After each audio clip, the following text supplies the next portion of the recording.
Buenas tardes a todos, aquí yo de nuevo con otra entrada. Una entrada que espero que tenga una relevancia considerable porque poca cosa no es.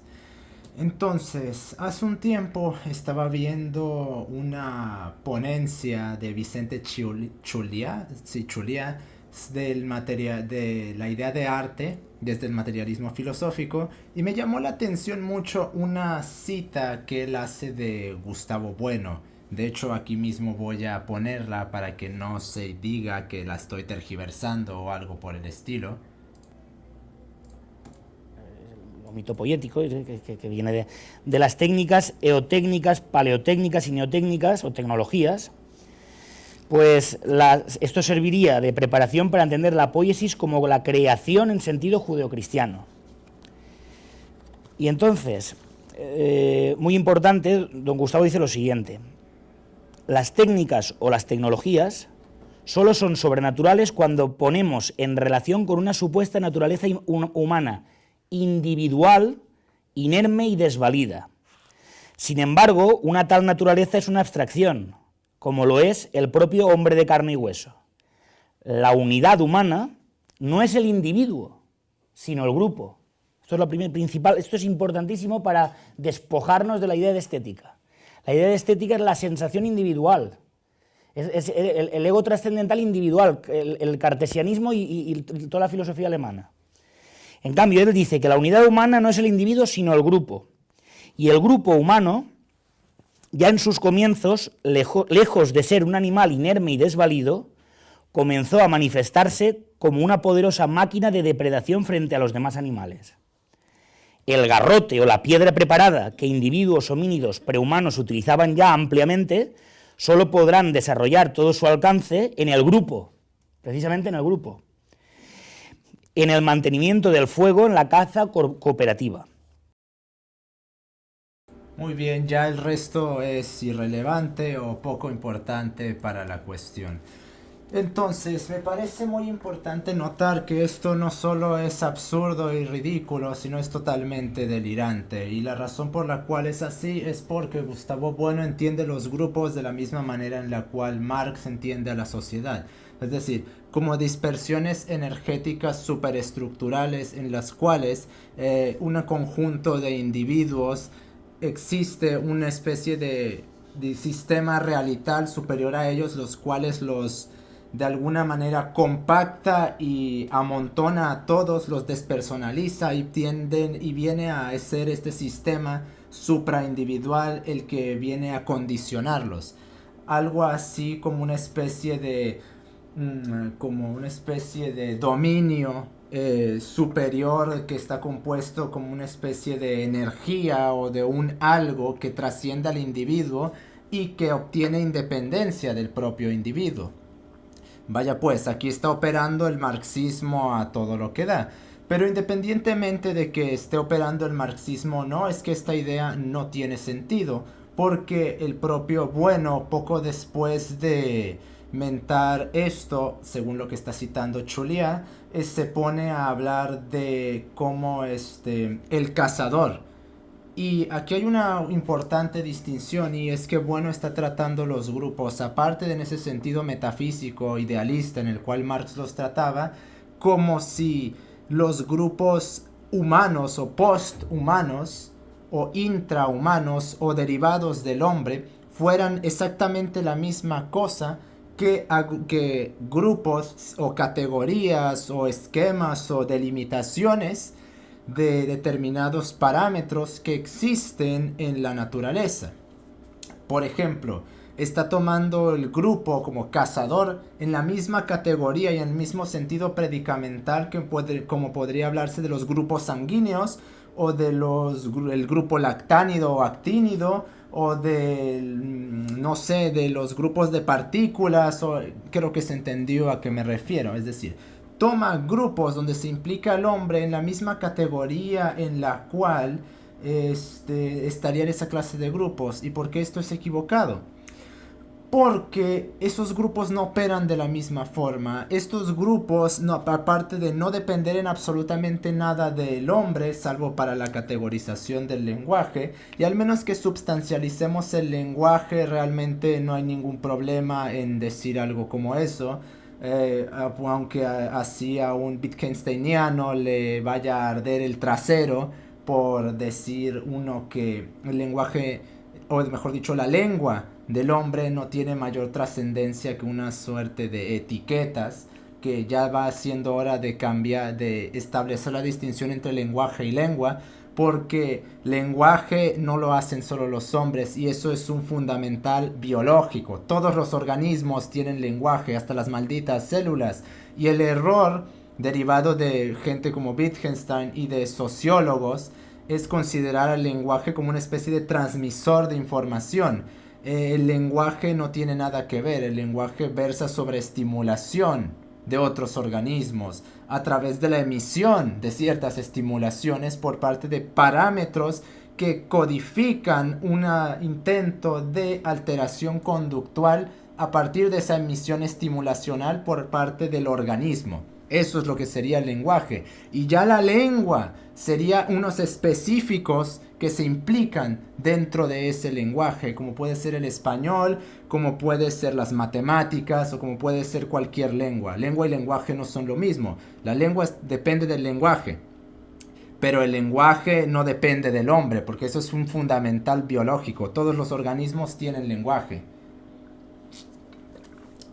Entonces, obviando esto, esta forma de ver el grupo no toma en cuenta que hay una cualidad específica en la cual funcionan los grupos de los hombres. Y es que el grupo del hombre, en el grupo no se está. Porque decir que en el grupo se está implicaría darle un parámetro físico al grupo, un parámetro químico al grupo. Razón por la cual puede hablarse de grupos en categorías anteriores independientes al hombre, porque tienen su parámetro físico, tienen su parámetro químico o tienen su parámetro biológico. Pero en el caso del hombre, todos los grupos dependen de su conducta.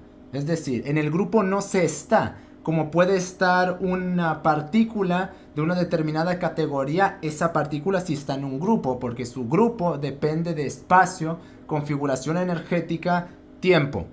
Nuestros grupos dependen de eso y al mismo tiempo de la conducta de los organismos. Es decir, en el grupo no se está, el grupo se ejerce.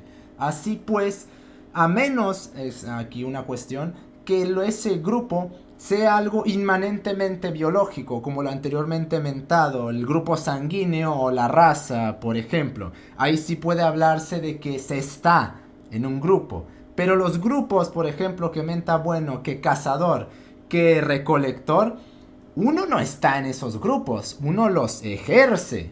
Uno necesita, para pertenecer a ese grupo, ejercer una conducta que implique lo que representa ese grupo. Un ejemplo más traído a colación a este tiempo, uno no está en el grupo de los ingenieros, uno ejerce el grupo de los ingenieros porque para un grupo, un hombre, poder decirse en cierta manera que está en él, tiene que ejercerlo. Si yo me visto como un ingeniero, suponiendo que tiene una vestimenta paradigmática, eso no me va a hacer ingeniero, a menos que yo ejerza el ser ingeniero. En este caso, ¿cuál sería? Dependiendo de qué específica ingeniería nos refiramos, el realizar mediciones y cálculos específicos para el refinamiento o la invención de una determinada cosa. Entonces, ahí sí se puede decir que alguien está en el grupo de los ingenieros, pero va a estar en función de que ejerza lo que implica ese grupo. Bueno, con esta idea que toma este sustrato ontológico que toma de Marx sobre lo social y la sociedad, lo que hace es substancializar a los grupos y asumir que porque un hombre está en un determinado territorio donde hay una dispersión de organismos y hombres, el hombre está en el grupo por el mero hecho de estar en el mismo territorio. Y eso evidentemente no es verdad. Uno puede estar en la Alemania nacional socialista y no ser nacional socialista, a menos que en praxis, y no solo en praxis, sino en praxis constante, y no emulativa, no manipulativa, menos que uno ejerza lo que implica el nacionalsocialismo, uno no puede llamarse que forma parte de ese grupo o que está en ese grupo. ¿Y por qué es importante mentar esto con respecto a eso que mentó? Porque primero, la unidad del hombre no es el grupo así como él lo mentó, porque son los individuos los que condicionan cuál es la unidad del hombre. Pero aquí hay algo muy importante, individuo entendido en un sentido fundamental. ¿Por qué? Porque la misma categoría en la cual los marxistas y los liberales, unos se refieren a los grupos y los otros a los individuos, es exactamente la misma. Es decir, la categoría política. Pero al mismo tiempo, esta política entendida en el mismo sustrato en el cual Marx la entendía. Es decir, individuo, pero solo en la política. Es decir, desde el substrato metafísico de lo social o de la sociedad. Y esa suerte de superorganismo que funge como demonio, que nadie sabe dónde está, nadie sabe qué lo compone y nadie sabe prácticamente nada porque nadie lo ha definido, pero de alguna forma nos condiciona, es nuestra forma y nos hace cosas. Sí, por eso es totalmente correcto decir que la sociedad y lo social fungen como un demonio, pero un demonio griego, un demon, en el sentido de una suerte de mediador entre lo divino o el Dios o el dominio divino, que trasladándolo a estas categorías sería la historia, y el divino vulgar, el del hombre, si es que puede llamarse de hombre en esta categoría. Entonces, estableciendo eso, ¿cuál es la unidad de la especie? Es el individuo, claro, pero ¿qué individuo marca la unidad general de la especie? Es el filósofo. ¿Por qué? Hay buena aumenta sobre una determinada serie de tareas, el mantenimiento del fuego, por ejemplo, la creación de herramientas primitivas.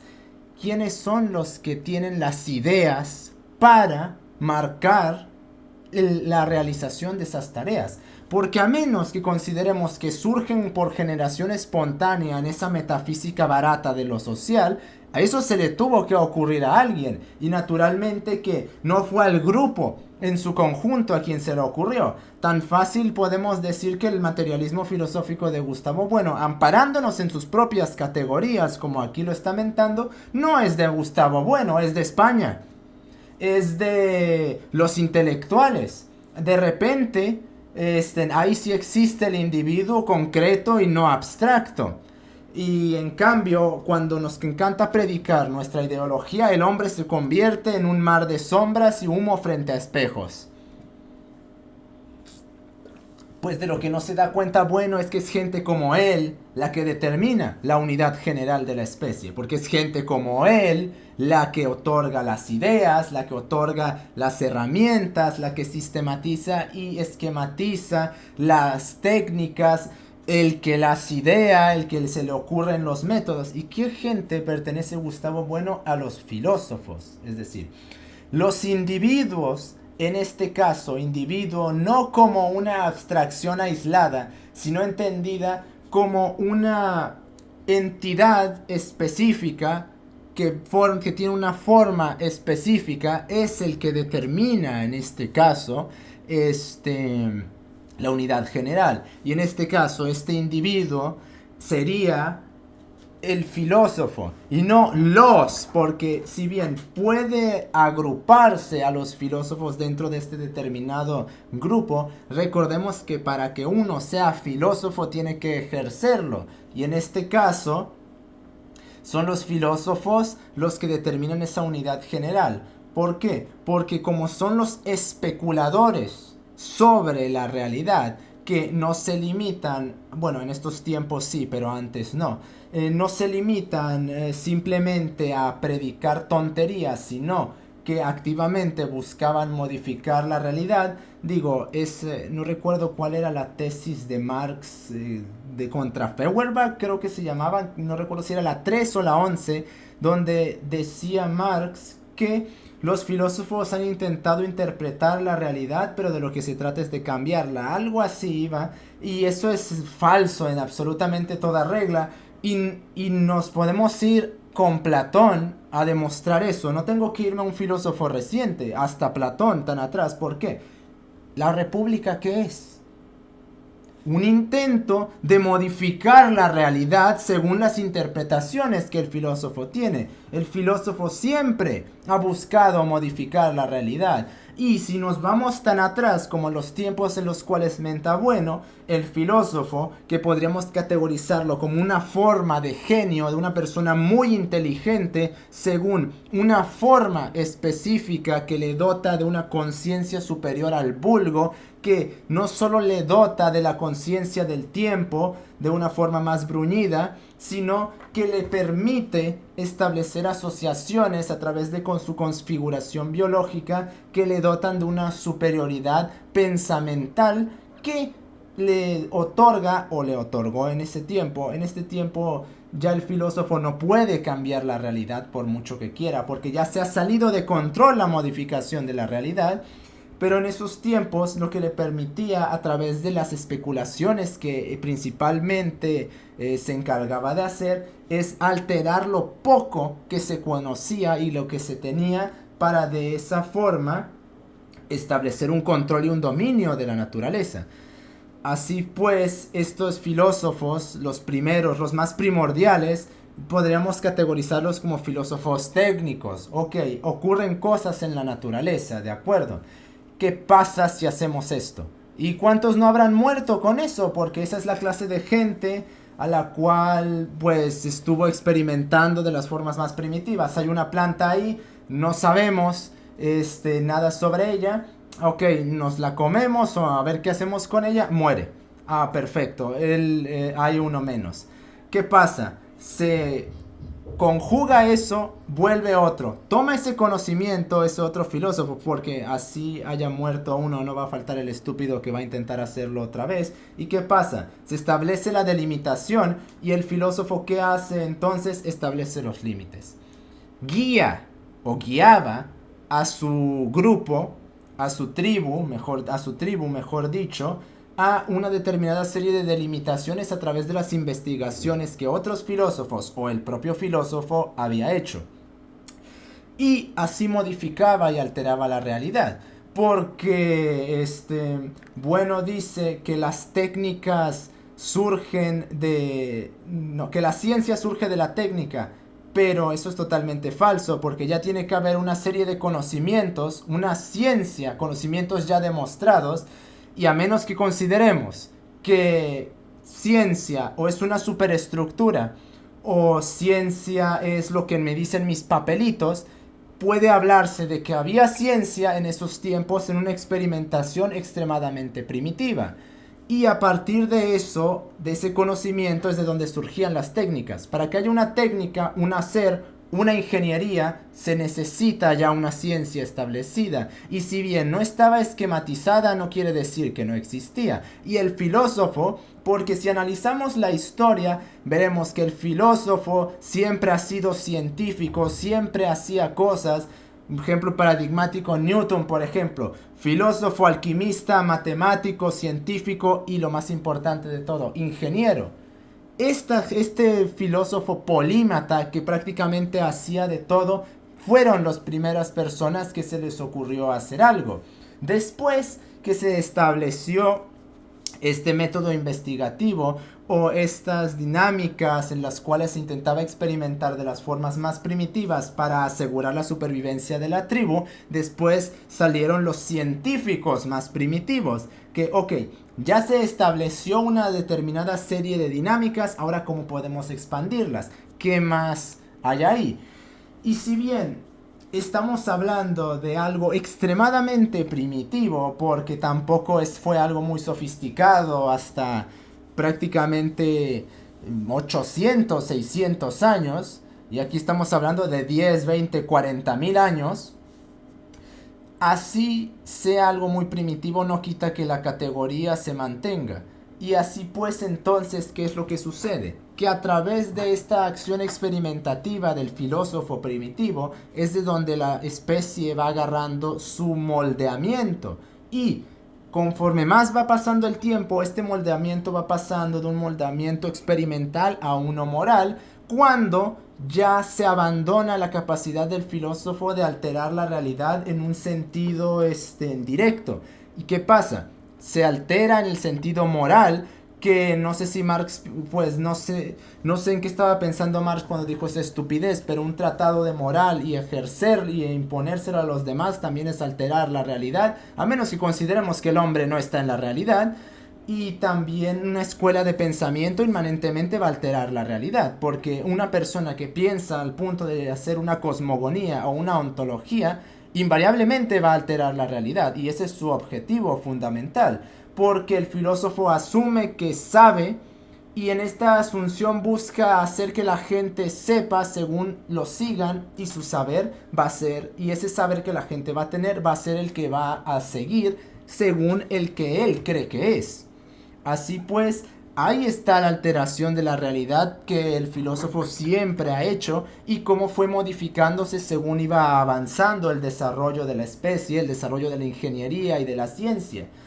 Debido a que se le salió de las manos por completo al filósofo el mundo, ya que ya había sido muy complejo, y me estoy hablando de 2500, 3000, 4000 años, y había una serie de figuraciones y de condicionamientos institucionales que ya estaban demasiado lejos de su poder de modificarlo.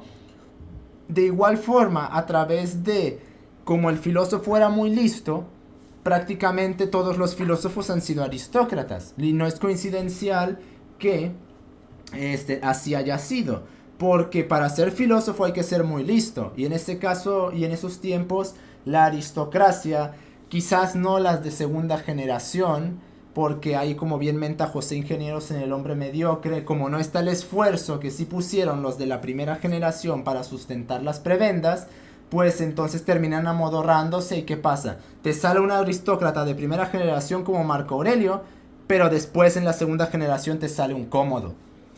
Así que pues eso está ese problema. Pero aunque en la aristocracia de segunda generación te puedan salir un cómodo, así tu padre haya sido Marco Aurelio, no quita el hecho de que pueda salirte un maldito Julio César en la segunda generación. No toda la aristocracia de segunda generación va a amodorrarse, porque en su forma está todo para superar ese amodorramiento. La aristocracia siempre ha sido muy lista, porque su forma fue de las mejores. Tomando a Mendel, es la que mejores factores ha tenido para desarrollar dicha inteligencia. Si uno, en su morfología, en su forma exclusivamente biológica, no tiene el ordenamiento específico, los factores, la forma, la materia, para desarrollar inteligencia, por mucha educación que se le dé, jamás va a desarrollar esa inteligencia. La inteligencia depende de la forma del hombre, y recordemos que la raza del hombre también depreda a la forma del hombre.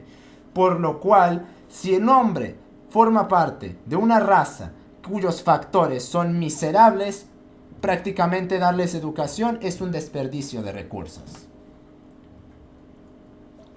A menos, claro, que consideremos que el hombre no tiene forma, nada lo condiciona ni lo limita, e irónicamente es un individuo aislado de todo el maldito mundo, y que no lo condiciona ni lo ata absolutamente nada. Qué curioso que los marxistas, principalmente los igualitaristas en economía, tengan esta forma de pensar y no se den cuenta que se la están tomando a los liberalistas, o como estereotipan al liberalismo, por ejemplo, como aquí mentó Chulia de Gustavo Bueno, de ese individuo aislado. Pues bueno, el no considerar lo biológico del hombre es considerarlo como lo que sea, y no considerar esa biología del hombre como condicionamiento delimitativo de su potencia en acto es metafísica idealista, y es tomar una categoría inexistente como lo social o la sociedad como el fundamento substratal de la forma del hombre. Y ahí tenemos esa estupidez de que el hombre es social por naturaleza, que lo que realmente está diciendo es que la forma del hombre es social. Y como lo social es tener misiles, porque nadie tampoco se ha molestado en decir qué es lo social, y lo único que se puede decir de lo social es esa derivación de entenderlo como una especie de superestructura superorganísmica, la cual de alguna manera condiciona a todos los hombres y que los hombres como individuos no participan en ella de ninguna forma, mientras al mismo tiempo surge de los hombres. Es que es un delirio absoluto por completo, pero bueno, estamos divagando, volvamos al punto que se quiere tomar.